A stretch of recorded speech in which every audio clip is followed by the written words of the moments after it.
Bienvenidos a un episodio más de este podcast Libres para elegir elecciones 2026. Les recuerdo suscribirse al canal de YouTube si todavía no lo han hecho. Estamos ya calentando cada vez más de cara a las elecciones que vamos a tener el 1 de febrero. Vamos a tener muchas entrevistas con actores relevantes de este proceso electoral, así que para que no se pierda ninguna de estos episodios y les llegue la notificación, tienen que estar suscritos al canal de YouTube. Dicho eso, como les he mencionado en los diferentes podcasts, aquí estamos entrevistando a los actores, a personas que están participando como candidatos presidenciales, vicepresidentes, jefes de campaña, candidatos a diputado, analistas políticos, personas encargadas de encuestas. También hemos entrevistado a ministros y a presidentes ejecutivos de instituciones autónomas para hablar de políticas de Estado que trascienden de una administración a otra, con la intención de identificar cuáles deberían mantenerse independientemente de quién esté al frente del Poder Ejecutivo y quién esté al frente de las diferentes carteras ministeriales. Hoy tenemos a una invitada muy especial. Es una precandidata presidencial, muy pronto va a ser ratificada como candidata presidencial del Partido Pueblo Soberano. Bienvenida, Laura Fernández, a nuestro podcast. Muchas gracias por la invitación, muy contenta de estar acá y qué bonita iniciativa, me encanta toda la información que venís dando. Yo sigo tu podcast, así que estoy muy contenta de estar acá. Sí, la idea es que esto sea para un voto informado, que la ciudadanía tenga muchos elementos, más elementos para tomar una decisión el 1 de febrero y que ojalá tengamos una reversión, una reducción de la cantidad de abstencionismo que ha caracterizado las últimas elecciones. Así que ese es un pequeño granito de arena para este proceso democrático. Pues es un granote, yo soy muy optimista, creo que el abstencionismo va a bajar, veo a mucha gente joven, mucho votante que por primera vez va a ir a las urnas, que se acerca, que me habla, que me dice, me gusta la propuesta, así que yo creo que le vamos a dar un refrescamiento, un avivamiento a nuestra democracia y que vamos a bajar ese abstencionismo. Bueno, te presenté, Laura, como precandidata, porque todavía no ha sido ratificada como candidata. Hablemos del proceso de ratificación de la candidatura. ¿Para cuándo está previsto? Está previsto para este próximo domingo. La Asamblea Nacional del Partido Pueblo Soberano, espero, me ratifique, confío en que así será. Anoche estuvimos en un intercambio, en un diálogo con todos los asambleístas, lindísimo, gente buenísima, bellísima, de todos los rincones de Costa Rica. Es un partido que, como su nombre lo dice, representa muy bien al pueblo soberano. Así que feliz, inscribí la fórmula presidencial hace unos días en la Casa del Partido Pueblo Soberano. Con Francisco Gamboa y Douglas Soto como tus compañeros de fórmula, como candidatos a vicepresidentes. Así es, con don Francisco y con Douglas, y bueno, será este próximo domingo donde primero Dios y los asambleístas nos convertiremos ya formalmente en los candidatos en mi caso a la presidencia de la República y ellos dos a las vicepresidencias, y ya a partir del 24 formalmente definidos como los candidatos iniciaremos. El 24 de agosto se definen los candidatos. El 24 de agosto a diputados y a nosotros este domingo. Okay. Pero le decía, este domingo y el 24 de agosto son dos fechas muy importantes, por supuesto, porque ya terminamos, digamos, el tema procedimental del partido, que son las ratificaciones, las asambleas, la ratificación de fórmulas y demás, el visto bueno del Tribunal Supremo de Elecciones, también tan importante, y ya a partir de ahí empezamos libres como aves a hacer campaña, a visitar el país, a hacer reuniones con sectores, que es la parte que creo voy a disfrutar más. Sí, la campaña arranca oficialmente el 1 de octubre, sí. Es una campaña de 4 meses, y digo oficialmente, porque es cuando el Tribunal Supremo de Elecciones baja el banderazo y le da la salida oficial a la campaña, pero ya desde antes empieza a hacer algo. Hasta el momento, Laura Fernández no ha hecho campaña, sin embargo, acaba de salir una encuesta y aparece triplicando el apoyo de otros aspirantes a la presidencia. Una opinión así de entrada nomás sobre esa encuesta que acaba de salir. Pues lo primero es un agradecimiento a las personas que han confiado en el trabajo que ha hecho este gobierno, del cual yo fui parte, y a las personas que confían en que yo puedo conducir bien la estafeta de la continuidad del proyecto político del movimiento de don Rodrigo Chávez, de doña Pilar Cisneros, y también hacerle frente a una serie de temas que por supuesto requieren de continuidad y también de iniciativas nuevas que en este gobierno no se pudieron sacar adelante por razones múltiples, sobre todo por no tener suficiente músculo en la Asamblea Legislativa. Así que mi primera impresión con esa encuesta, primero es un agradecimiento enorme a las personas, al pueblo de Costa Rica. No es para nada triunfalismo ni mucho menos lo que vamos a predicar, sino que al contrario, estamos preparándonos muy bien para la campaña, construyendo un plan de gobierno muy serio que creo le va a dar una gran sorpresa en positivo a nuestro país, de lo que estamos incluyendo en esa propuesta, que daremos a conocer muy pronto, que estamos construyendo en equipo, estamos listos para empezar a trabajar regionalmente, para acercarme yo a los costarricenses y pedirles con toda la humildad y con todo el respeto del mundo que me den el voto, que me den la posibilidad de conducir al país, que me conozcan más. Así que bueno, agradecidísima con Dios, con esos resultados y con la gente, y vamos a empezar el trabajo de campaña muy pronto, así que creo que vamos a seguir mejorando cada día más y sumando personas a este movimiento patriótico. En una entrevista recientemente mencionaste que este movimiento rodriguista que estás en estos momentos liderando, se definía como liberal en lo económico y conservador en lo social. A ver si puedes elaborar un poquito más en eso. Sí, por supuesto. ¿A qué me refiero cuando digo liberal en lo económico? Bueno, a que nosotros adoptamos, más que ideologías, prácticas. Prácticas que promueven la libertad. ¿Libertad de qué? Libertad de las personas en cuanto al respeto integral de su dignidad humana, como seres humanos, el respeto irrestricto a su propiedad privada, que ya podemos hablar un poco de eso más adelante en planes reguladores, por ejemplo, que eso está de cabeza, libertad para emprender, libertad para opinar, siempre y cuando usted respete. Una cosa es opinar y otra cosa es difamar, que lo digamos vos y yo, que hemos sido víctimas de eso. Así es. Pero lamentable. Libertad para llevar adelante negocios, libertad para innovar, libertad para practicar culto religioso, libertad de afiliación política, libertad para creer, para pensar, para construir, donde el Estado debe respetar esa individualidad de todos nosotros y no ser una piedra de tropiezo o no ser un animal, un gran leviatán que nos controla y que nos impone cosas contrarias a nuestro crecimiento y a la prosperidad individual de cada ser humano. A eso me refiero yo con que somos liberales, liberales en lo económico. Y en la parte social, liberales en lo conservadores en lo social. ¿A qué me refiero con eso? A que nosotros no somos un grupo que va a apoyar nunca prácticas que vayan contraria a la vida desde su concepción y hasta la muerte natural, que nosotros estamos en favor de la familia, en la familia natural. Sin embargo, respetamos, por supuesto, a la diversidad y a las familias diversas. Por otro lado, que nosotros somos conservadores en lo que tiene que ver, por ejemplo, con la educación. Creemos que la primer base de la formación de las personas está en el núcleo familiar, que el sistema educativo debe ser una plataforma para crecer y para tener capacidades, pero que no debe adoctrinar ese sistema educativo. Por ejemplo, con el tema de la ideología de género, yo siempre abiertamente he estado opuesta a que se ideologice a nuestros niños. Yo soy mamá de una niña que va a cumplir muy pronto 3 años, y bueno, yo soy quien quiero asumir las riendas de la formación en valores de mi hija junto con mi esposo, y no pienso darle esa responsabilidad a ningún tercero, ni que la enseñe a que de momento ella es un ella, mientras no define su preferencia sexual. A eso me refiero con que somos conservadores en lo social y liberales en lo económico.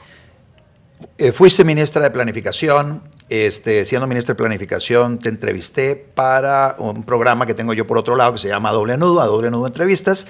En ese programa estuvimos hablando sobre las reformas del Estado necesarias que requiere nuestro país. Desde el Ministerio de Planificación se estuvieron elaborando algunos proyectos de ley que se mandaron a la Asamblea Legislativa.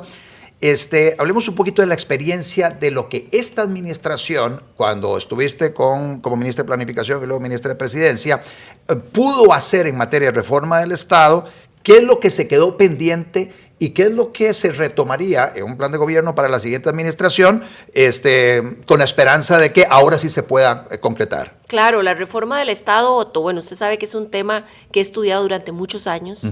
La reforma del Estado yo la divido en dos grandes bloques.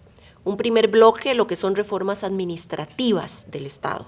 ¿Y qué son esas reformas? Bueno, ¿cómo hacemos para eliminar duplicidades? ¿Cómo hacemos para que las instituciones sean más eficientes y atiendan a las personas, que es para lo que están? ¿Cómo hacemos para soltar procesos, para simplificar trámites, para desregularizar aquella maraña de cosas que tanto confunden, bloquean, obstruyen la posibilidad de la gente de que las instituciones les resuelvan problemas? En esa primera etapa de reforma administrativa, que no requirió de ley, nosotros avanzamos mucho en este gobierno. De hecho, Francisco Gamboa estuvo liderando mucho del Ministerio de Economía ese tema de los dejamos trabajar para eliminar cuellos de botella, etcétera. Sí, ese es uno de los apartados. El programa Le Dejamos Trabajar, precisamente para reducir trámites y simplificarlos. Pero ese programa, de cierta manera, sigue avanzando, revisando institución por institución, pero toca techo donde se encuentra con una ley que fue la que estableció esos requisitos absurdos. Entonces, en esos casos hemos presentado proyectos de ley para llevar y que la Asamblea resuelva, y lamentablemente no han tenido éxito. Ese es un primer paquete al que hay que darle continuidad. Otra parte de la reforma administrativa la hicimos en Mideplan. Hicimos más de 120 reestructuraciones bajo mi mando. ¿Qué significa eso? Que nos metimos por dentro a las diferentes instituciones y sin cambiar las leyes, porque ya sabemos que la Asamblea no nos iba a ayudar mucho en eso, sin cambiar las leyes revisamos los procesos internos de trabajo. Revisamos los organigramas de las instituciones, revisamos qué están haciendo los departamentos, cuáles chocan entre sí, cuáles jefes no tienen personal a cargo. Ajá. Y ¿Se encontraron? Por supuesto. Ajá. Y entonces empezamos a aplicar reestructuraciones parciales en instituciones tan claves como por ejemplo el MAC, el MOP, el Consejo Nacional de Concesiones, el PANI, el MISIT, el Mideplan mismo, Hacienda, Incofer, bueno, en fin, entramos a cada una de las instituciones. Sigue en marcha una de la AIA, que es el animal más feo que a mí me ha tocado intentar de ordenar, porque aquello es... En su estructura, básicamente en su organigrama, en su estructura administrativa. Pero no solo en su estructura administrativa, sino en qué es lo que hace esa estructura. Ajá. Porque encontramos, por ejemplo, en el caso de la AIA, un área jurídica con un director, pero con un montón de jefes abajo. Entonces ya no se sabía si en el AIA un problema era culpa del director o de uno de los jefes, no se sabía qué trabajo hacían estos, qué productos, o sea, unas situaciones de una ineficiencia total, un despilfarro de recursos públicos, y a eso le entramos muy de lleno en esta administración. Yo tuve el respaldo total del señor presidente de la República, que siempre me dijo: Laura, dele, todo lo que quiera, dele, y lo que le alcance la fuerza, dele. Ajá. Y siempre mis compañeros de gabinete también, muy colaboradores en eso. En el Ministerio de Seguridad, por ejemplo, echamos a andar una reestructuración para meter la tarea de inteligencia policial. ¿Cómo es posible que el Ministerio de Seguridad Pública no pudiera hacer inteligencia policial o tuviera aquello súper débil? Entonces, lo que no ocupó ley, lo echamos a andar con mucha fuerza y sigue en marcha, porque en Mideplan quedó un programa total donde eso fue un lineamiento que quedó establecido, una agenda permanente de modernización del Estado en cuanto a revisar los procesos de trabajo, los productos, lo que entregan las instituciones a la gente. Porque hay que entender que las instituciones públicas existen solo para servir. En el momento en que dejan de servir a las personas o que dejan de producir cosas que a usted y a mí nos generen algún beneficio, porque hay instituciones que hacen cosas que yo estoy segura, como que me llamo Laura, que si dejan de hacerlo no pasa nada. Entonces, en los casos donde esas cosas que hacen están en leyes, necesariamente hay que ir a las leyes. Ahí fue donde no tuvimos apoyo. Yo presenté el aperitivo, el platito de entrada a la Asamblea Legislativa, un paquete de proyectos que yo creí que era como la sopita de entradita. Ajá. Y que muy rapidito se la iban a tomar y que según yo, con diputados que se decían liberales, ajá, sí, una comisión de reforma del Estado y demás. De una forma entusiasta, claro, iban a tomar eso, a aprobarlo. Claro, yo me llevé la lonota de mis instituciones. Aquí tenemos una lona, Víctor, tenemos, a ver, en este momento vamos a insertar en esta entrevista esta lona que elaboraron ustedes en el Ministerio de Planificación del tamaño del Estado. Mire, esa lona no es del tamaño del Estado, ajá, esa lona la pagué yo. Ajá. Y según yo fueron a un ploteo a donde imprimen planos, sí, sí, y no cabía. Esos planos de arquitectura, ajá, ingeniería, ajá, que son esos planos grandísimos. No cabía en un plano de esos. Entonces me llaman y me dicen, doña Laura, vea, es que no cabe en el papel más grande que existe, no cabe. Entonces me van a mandar a un lugar donde se imprimen vallas de carretera. Ajá. Imagínense ustedes, ya van a ver aquí en la toma. Aquí metimos la toma, eso es un banner larguísimo que vos estás viendo. Pero déjame decirte, son 335 instituciones públicas las que todos los costarricenses, ricos, pobres, empleados, desempleados, sostenemos bajo nuestra espalda. Si esas 335 instituciones, uno dijera, a la pucha, pero es que todas son necesarísimas, todas entregan servicios públicos de una altísima calidad, pero en esas instituciones hay duplicidades. Por ejemplo, el Ministerio de Gobernación, ese ministerio hay que cerrarlo. Sí. Yo presenté el proyecto de ley para el cierre del Ministerio de Gobernación. ¿Por qué? Porque en Costa Rica ya no hay gobernaciones. Sí, no hay. Ya no hay. Antes había un gobernador por provincia, ya no hay gobernadores. En el caso de los museos históricos, Otto, tenemos el Museo Figueres, el Calderón, cada el cual Santa María. Tiene juntas directivas, etcétera. Cada uno es una institución una entidad pública adscrita al Ministerio de Cultura. Claro, ¿por qué no podemos tener una Dirección Nacional de Museos que aglutine a todos los museos de nuestro y eliminar país? Esas juntas directivas. Y quitarle grasa al Estado, quitarle peso a esa carga. Entonces, yo le decía, la reforma administrativa es en parte esto que hablamos, de poner en orden a las instituciones, ponerlas a trabajar, a generar resultados para la gente, para nadie más. Si tenemos leyes de hace 50 o 70 años, las necesidades de los costarricenses de esa época ya no son las mismas que las de esta. Hay leyes como la ley FODEA del sector agrícola, que no tiene palabras tan claves como seguridad alimentaria, como cambio climático, no tiene palabras tan elementales como agricultura de precisión. Entonces, hay instituciones que yo en parte no las culpo, porque tienen que hacer lo que la ley dice.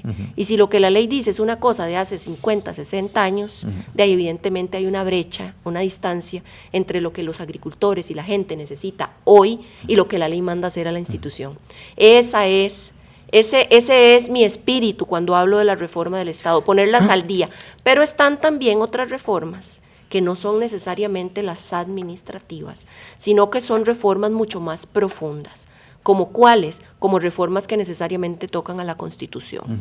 Y de eso podemos hacer un podcast aparte, porque ahí, por ejemplo, creo que salta a la vista la necesidad de fortalecer la administración de justicia en el país. Y ayer le voy a contar una experiencia. Ayer yo me reuní con don Carlos. Don Carlos es un señor. Un señor.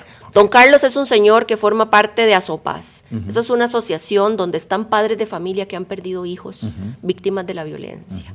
Todavía, perdóneme, pero se me quiebra un poco la voz, porque ese señor me relató cómo él llegó junto con su esposa a la casa, abrieron el portón y lo encontraron sin llave, creyeron que su hijo andaba en un grupo de jóvenes de la iglesia y cuando entraron estaba decapitado, estaba degollado, apuñalado en una poza de sangre, lo asesinaron 3 hombres, 2 menores de edad y de esos 3 solamente le dieron pena a 1.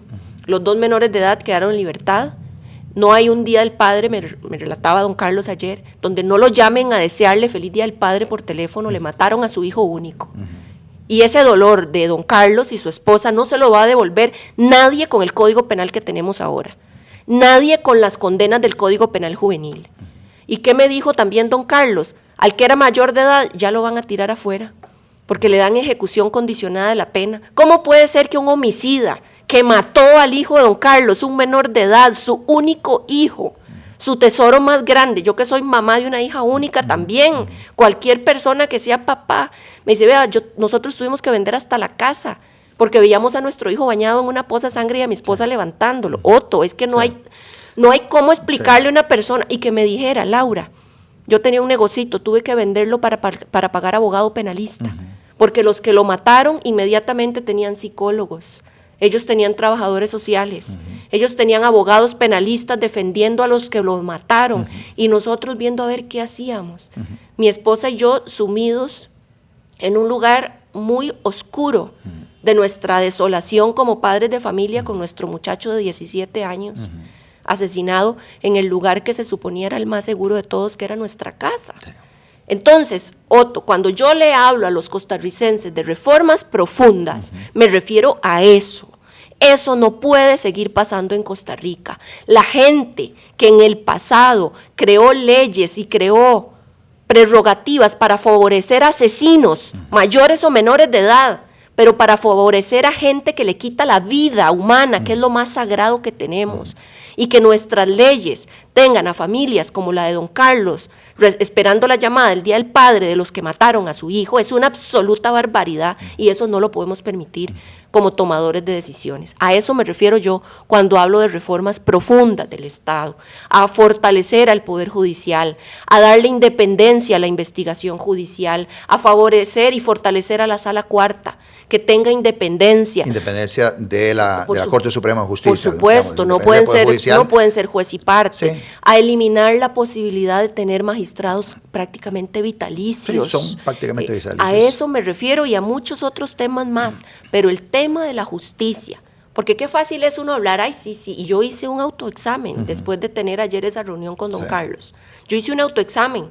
Y dije, juepucha, es que a veces uno habla de muy técnico, que justicia y pronta, cumplida, mora judicial. No, dejemos de hablar así.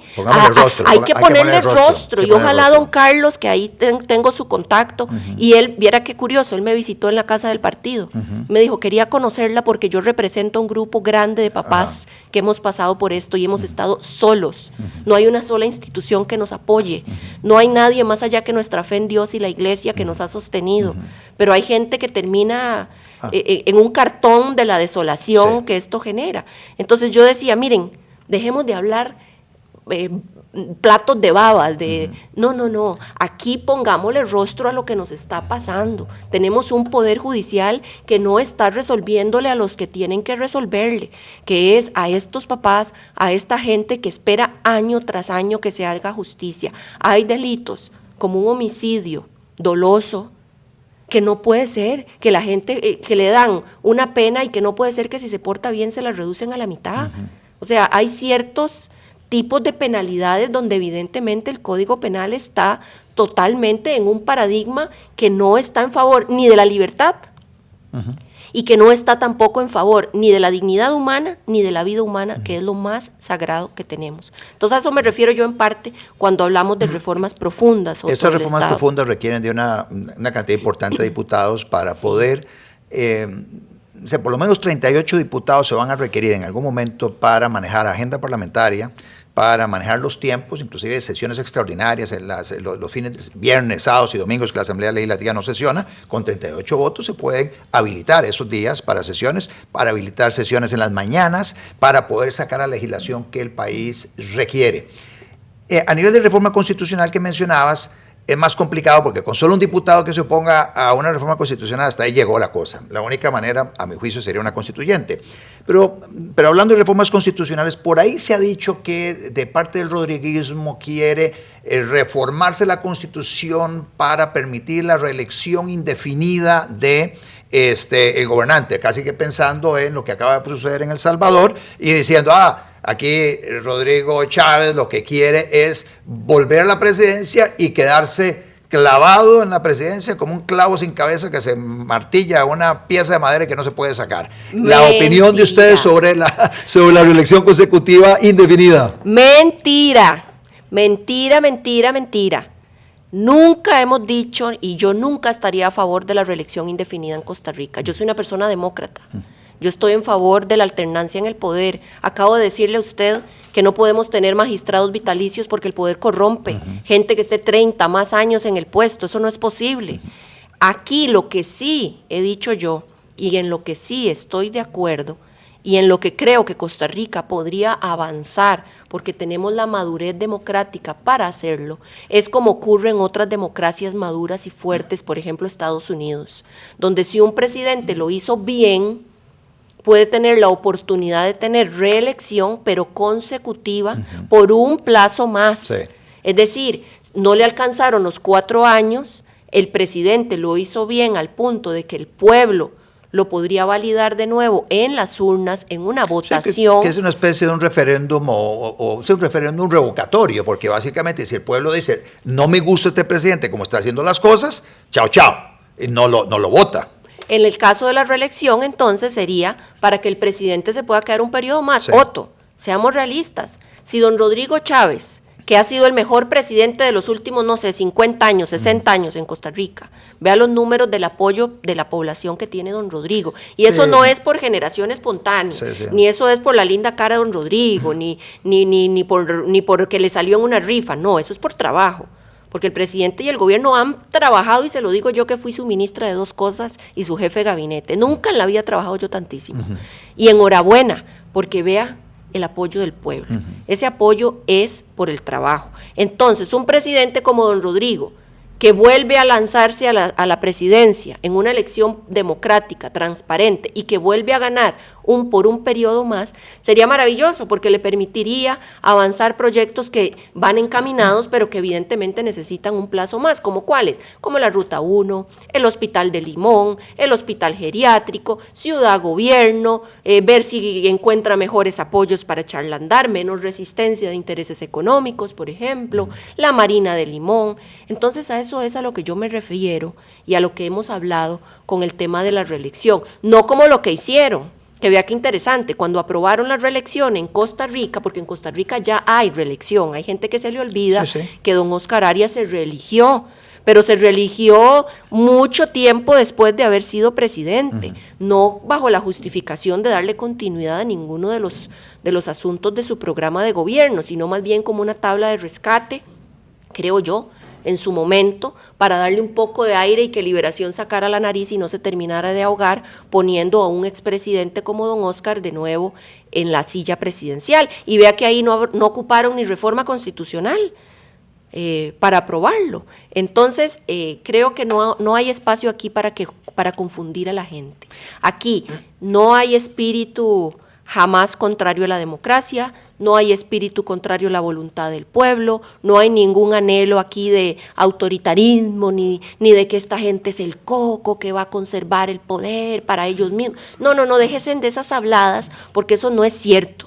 Aquí nadie va a aprobar nunca la reelección indefinida, yo soy la primera en decirlo abiertamente, estoy en contra, pero sí en que los presidentes puedan estar, como en Estados Unidos y en otros países, 2 periodos consecutivos, si el pueblo así lo valida, para que puedan darle continuidad a temas importantes del país. Yo mencionaba anteriormente que para reformar la Constitución, con solo que un diputado se oponga, no hay forma alguna de reformar la Constitución. El procedimiento es un procedimiento constitucional que le da herramientas a un diputado para pararse en la escoba y evitar que eso suceda. Por eso es que, efectivamente, y por eso la pregunta, no hay forma alguna de que se pueda aprobar una reforma parcial a la Constitución para la reelección indefinida de un presidente. Eso, no hay ningún escenario en el que eso suceda, y eso lo acaba de ratificar.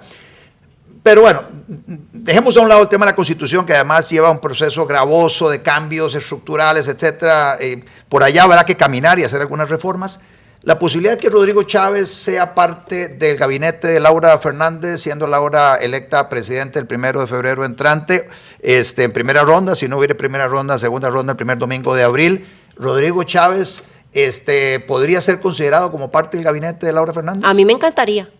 Es algo que no he hablado con él, pero a mí me encantaría. ¿Y por qué no? Si don Rodrigo Chávez ha sido el hombre que vino a poner orden a Costa Rica, nos abrió los ojos, nos enseñó que sí era posible tener un gerente al frente de las instituciones públicas que las pusiera a trabajar, que exija cuentas, que exija resultados. A mí, el presidente, me sentaba cada 2 meses con mi cuadro de metas, con un balance scorecard, para ver qué ha hecho, qué no pudo hacer. Eso es lo que ocupa Costa Rica. Es un economista brillante.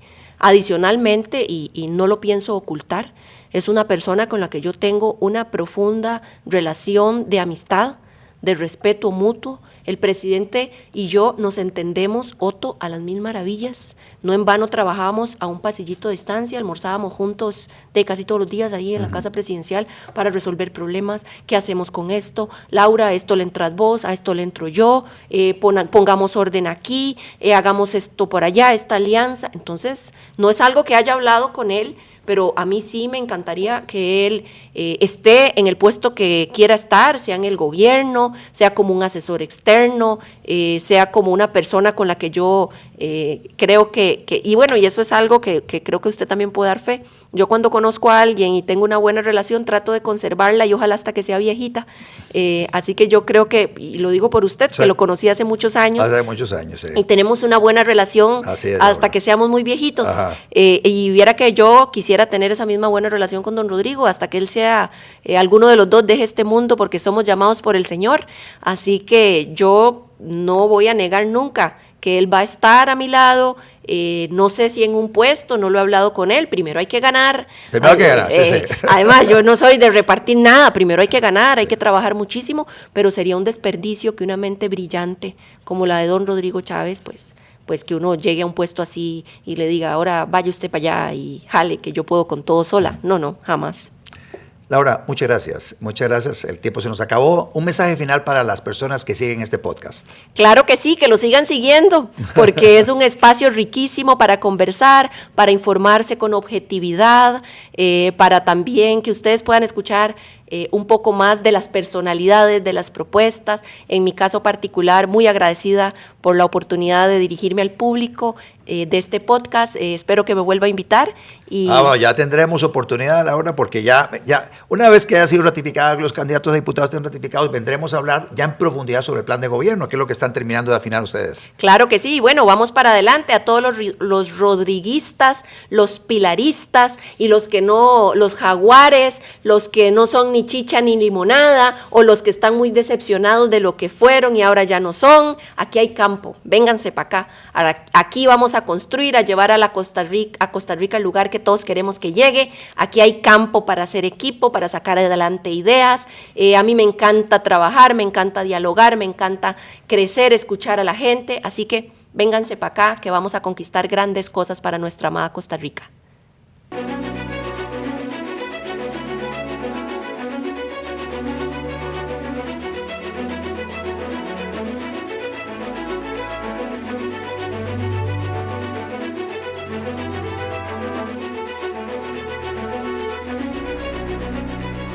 Podcast con Otto Guevara.